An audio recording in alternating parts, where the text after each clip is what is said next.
ये बात उन दिनों की है जब बुद्ध तरवाना में अपना समय व्यतीत कर रहे थे। इस समय तक बुद्ध की प्रसिद्धि दूर दूर तक फैल चुकी थी। बहुत दूर दूर से लोग अपनी चिंताओं और परेशानियों का समाधान करने के लिए बुद्ध के पास आते थे। ऐसे ही एक दिन जब बुद्ध तरवाना में अपने शिष्यों को प्रवचन दे रहे थे तो एक अधेड़ उम्र का व्यक्ति अपने 20-21 वर्ष के पुत्र को अपने साथ लिए बुद्ध की तरफ चला आ रहा था। जब बुद्ध प्रवचन स्थल के पास पहुंच गए तो बुद्ध ने एक नज़र उन पर डाली और इशारे से बैठने के लिए कहा। जब प्रवचन समाप्त हो गया और सभी लोग वहां से चले गए तो बुद्ध ने उस व्यक्ति को अपने पास बुलाया और बैठने के लिए कहा। वहां चारों तरफ हरियाली छाई हुई थी, मौसम बहुत सुहाना था और तरह तरह के पक्षियों की आवाज़ें गूंज रही थी। ऐसा नज़ारा देखकर उस व्यक्ति को अंदर से असीम शांति महसूस हो रही थी। इसके बाद बुद्ध ने उस व्यक्ति को आने का कारण पूछा।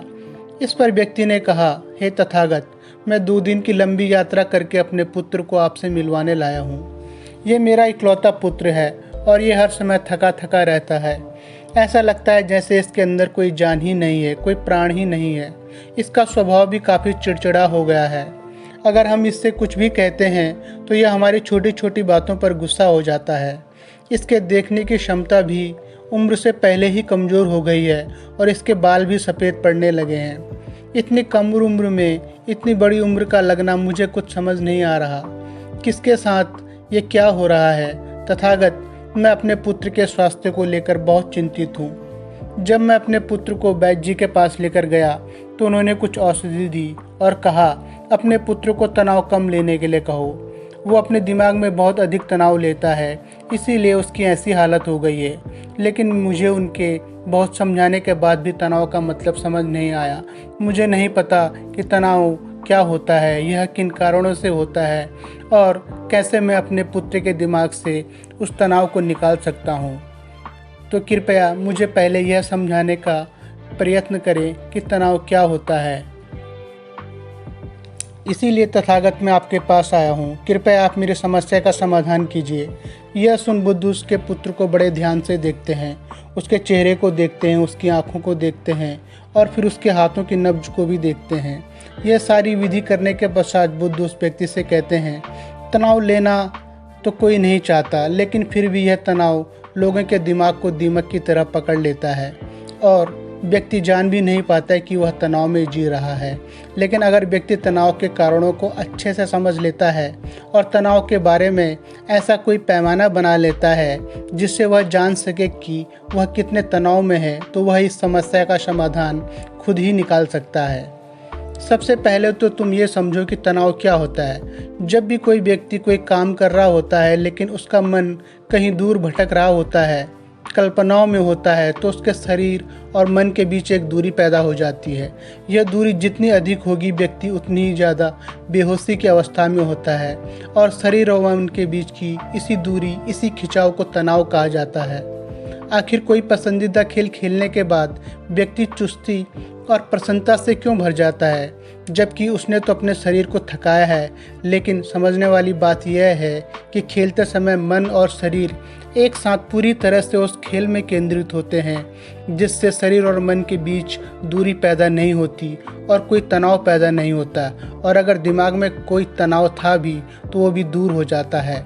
लेकिन इसके विपरीत जब हम कोई ऐसा काम करते हैं जो हमें पसंद नहीं होता है तो हमारा शरीर तो उस काम को कर रहा होता है, लेकिन हमारा मन कहीं दूर कल्पनाओं में भटक रहा होता है, जिससे हमारे शरीर और मन के बीच एक दूरी पैदा हो जाती है और इसी के कारण तनाव का जन्म होता है।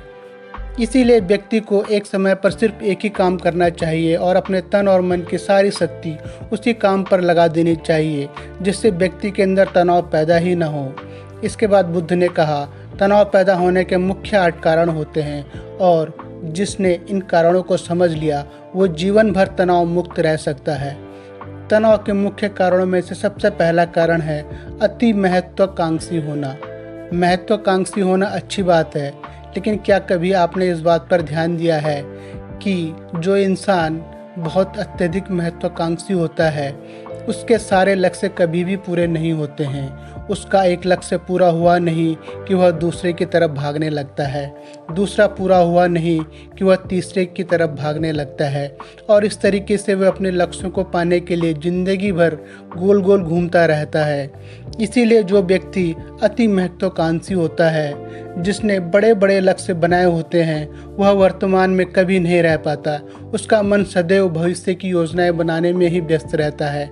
उसका शरीर तो वर्तमान में रहता है, लेकिन उसका मन भविष्य में ही रहता है, जिससे मन और शरीर के बीच दूरी पैदा हो जाती है और वह तनाव भरी जिंदगी जीने लगता है। बुद्ध के मुंह से यह बात सुनकर उस लड़के ने कहा, तो बुद्ध, इसका मतलब यह है कि हमें लक्ष्य नहीं बनाने चाहिए, क्योंकि लक्ष्य बनाना भी तो महत्वाकांक्षा ही है।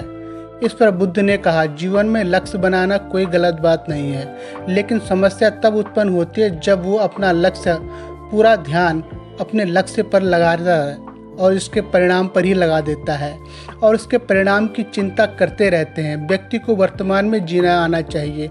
आप लक्ष्य बनाइए और उस लक्ष्य की प्राप्ति के लिए कड़ी मेहनत भी करिए, लेकिन साथ ही साथ आपको इस बात का भी ज्ञान होना चाहिए कि आप अभी वर्तमान में जी रहे हैं और वर्तमान ही सत्य है। बुद्ध ने आगे कहा, तनाव का दूसरा सबसे बड़ा कारण है ईर्ष्या। जब व्यक्ति ईर्ष्या और जलन से भर जाता है तो उसका मन अंदर से सड़ने लगता है। ईर्ष्या एक आंतरिक घाव है। आंतरिक घाव यानी मन का घाव। व्यक्ति के शरीर का घाव तो भर सकता है, लेकिन मन का घाव कभी नहीं भर सकता। इसीलिए व्यक्ति को दूसरे की खुशी और तरक्की से कभी ईर्ष्या नहीं करनी चाहिए, क्योंकि तनाव का कारण है। इसके बाद बुद्ध ने तनाव का अगला कारण बताते हुए कहा कि अरुचिपूर्ण कार्य करने में भी मन में तनाव पैदा होता है। जो काम करना हमें पसंद ही नहीं है, जिस काम में हमें रुचि ही नहीं है, उस काम में हमारा मन लग ही नहीं पाएगा। हमारा शरीर तो वहीं बैठा रहेगा, लेकिन हमारा मन कल्पनाओं की उड़ान भरेगा, जिससे शरीर और मन के बीच दूरी पैदा हो जाती है और व्यक्ति तनावग्रस्त हो जाता है। इसीलिए इंसान को हमेशा अपनी रुचि के अनुसार ही कार्य करना चाहिए। अगर व्यक्ति ने यह पता कर लिया कि उसे कौन सा काम करना पसंद है और वो उसी काम को अपने जीवन का लक्ष्य बना लेता है, तो फिर वो काम उसके लिए काम नहीं बल्कि एक खेल बन जाता है। फिर बुद्ध ने कहा, तनाव का चौथा कारण होता है कि किसी दूसरे से अच्छा बनने की कोशिश करना। बुद्ध ने उस व्यक्ति की ओर इशारा करते हुए कहा कि एक पिता होने के नाते तुम्हारे अपने पुत्र से बहुत सी अपेक्षाएं होंगी कि तुम्हारा पुत्र एक बहुत ही कामयाब इंसान बने, तुम्हारा नाम रोशन करे, जैसा तुम चाहते हो उस तरह का जीवन जिए, तुम्हारी हर बात माने। लेकिन क्या आज तक कभी किसी की सारी अपेक्षाएं पूरी हुई हैं? जब भी कोई व्यक्ति किसी दूसरे से कोई अपेक्षा रखने लगता है तो वह अनजाने में अपने लिए तनाव पैदा करने लगता है।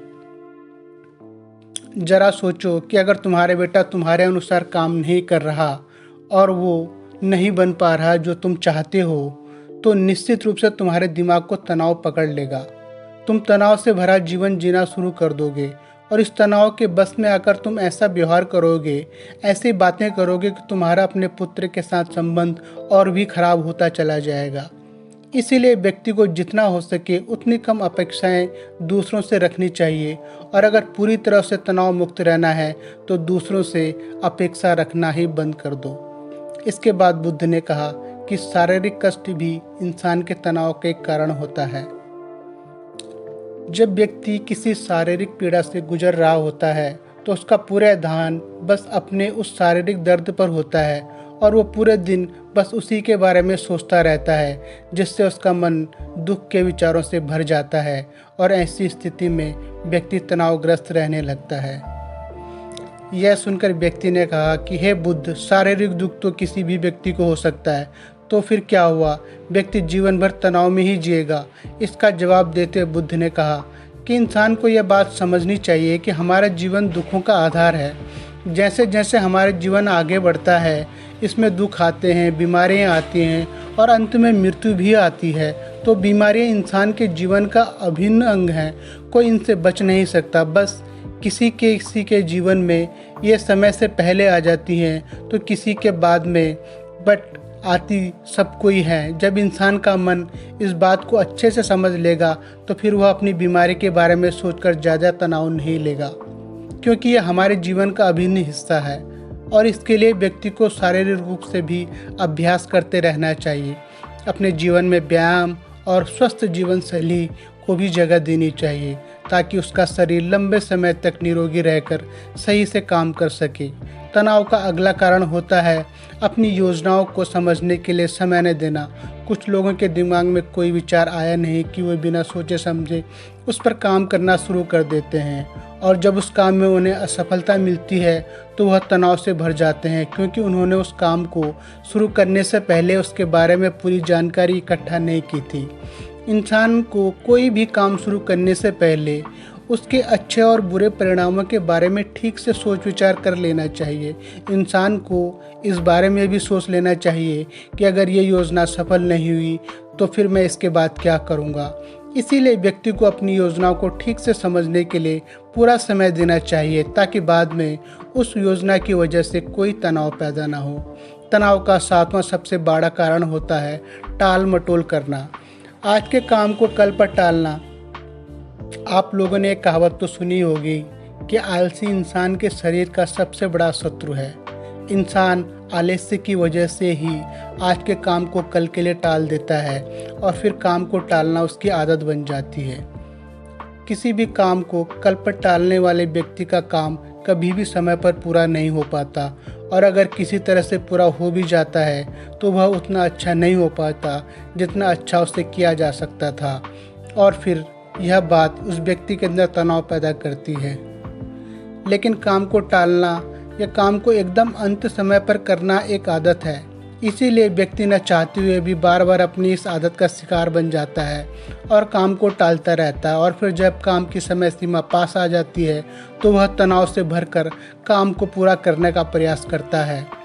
इसीलिए तनाव मुक्त रहने के लिए व्यक्ति को काम को टालने की आदत छोड़नी पड़ेगी और यह तभी संभव है जब व्यक्ति काम को समय से पहले खत्म करने का निश्चय करे। सबसे आखिरी और सबसे प्रमुख कारण जो तनाव का होता है वो है ज़्यादा सोचना। लगातार सोचते रहना भी एक बीमारी है और यह उस व्यक्ति में सबसे ज़्यादा पाई जाती है जो कपोल कल्पनाएं करता है, जो अतीत की घटनाओं और भविष्य की बातों के बारे में ज़्यादा सोचता है, जो बेवजह के अनुमान लगाता रहता है। इसीलिए व्यक्ति को ज़्यादा सोचने की आदत पर लगाम लगानी चाहिए।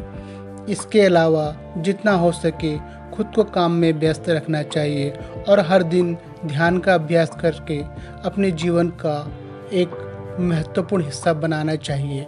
बुद्ध के मुंह से यह सारी बातें सुनकर उस व्यक्ति ने हाथ जोड़कर कहा, बुद्ध, मेरा पुत्र तो अभी मात्र 20 वर्ष का ही है और इसमें अभी इतनी समझ भी नहीं है कि आपकी बताई सारी बातों को एक साथ पालन कर सके। आप कृपया करके तनाव मुक्त रहने का कोई आसान सा तरीका बता दें जिससे मेरा बेटा उसका अनुसरण भी कर सके और तनाव मुक्त भी रह सके। उस व्यक्ति की प्रार्थना सुन बुद्ध ने कुछ सोचते हुए जवाब दिया, अगर तुम इतनी सारी बातों का पालन नहीं कर सकते तो इसके लिए एक बहुत ही आसान विधि है। तुम एक बार में एक काम करने पर ध्यान लगाओ और जो भी काम कर रहे हो सिर्फ उसी काम को करो, सिर्फ उसी पर अपना पूरा ध्यान लगाओ और अगर तुम्हारा मन इधर उधर भटक जाता है तो जैसे ही तुम्हें याद आए उसे वापस फिर से उसी काम में लगा दो। ये सबसे आसान और अच्छा तरीका है तनाव मुक्त रहने का। जब तुम भोजन करो तो उस समय सिर्फ भोजन ही करो, उसके पूरे स्वाद का आनंद लो, उसे अनुभव करो। जब चलो तो अपना पूरा ध्यान सिर्फ चलने पर लगा दो। इससे तुम्हारा मन और शरीर दोनों एक जगह पर केंद्रित रहेंगे, दोनों के बीच दूरी पैदा नहीं होगी जो कि तनाव का मुख्य कारण होता है।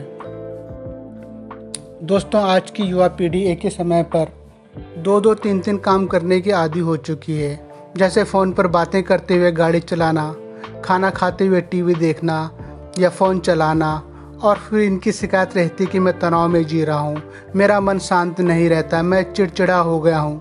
जब कोई व्यक्ति एक ही समय पर 3-3 काम करेगा तो तनाव पैदा होना स्वाभाविक है, क्योंकि दिमाग तो एक समय पर पूरा ध्यान लगाकर सिर्फ एक ही काम कर सकता है। पूर्ण रूप से एक ही समय पर 2 कामों पर ध्यान कभी नहीं लग सकता। इसलिए जहाँ तक संभव हो सके एक समय पर सिर्फ एक ही काम करने का प्रयास करें, वो भी पूरे ध्यान के साथ। दोस्तों, आशा करता हूँ कि आपको इस स्टोरी से काफ़ी कुछ सीखने को मिला होगा। अगर आपको ये स्टोरी पसंद आई तो इस वीडियो को लाइक करें और हमारे चैनल को सब्सक्राइब करें। धन्यवाद।